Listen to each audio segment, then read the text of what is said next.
Okay, so welcome to this week's vlog, and I'm starting the week working on a few new pieces to add to On Diva for my spring summer collection.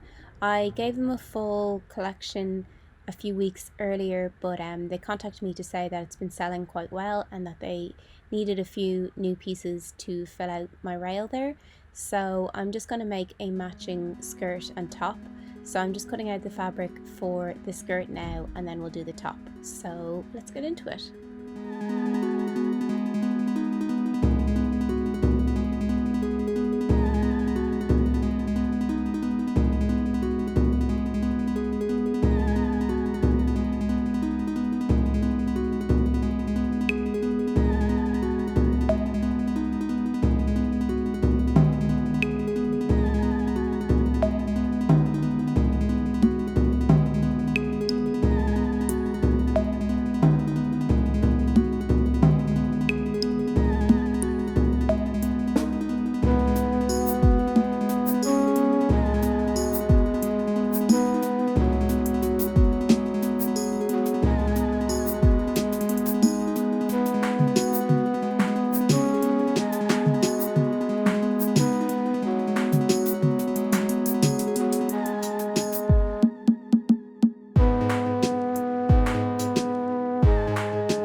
Okay, so that's me finished making the skirt and matching top from Diva, and I'm just going to try it on now to kind of show you how it looks. Sometimes I like to wear the bows untied at the shoulders, and they kind of hang down like that. A lot of what I do is kind of with a lot of straps hanging off, so quite like that element, but equally it could be worn up. So yeah, I'm just going to end this vlog by showing you how I would style it, and just a short vlog this week, and I'll catch you guys next week. But thanks as always for watching.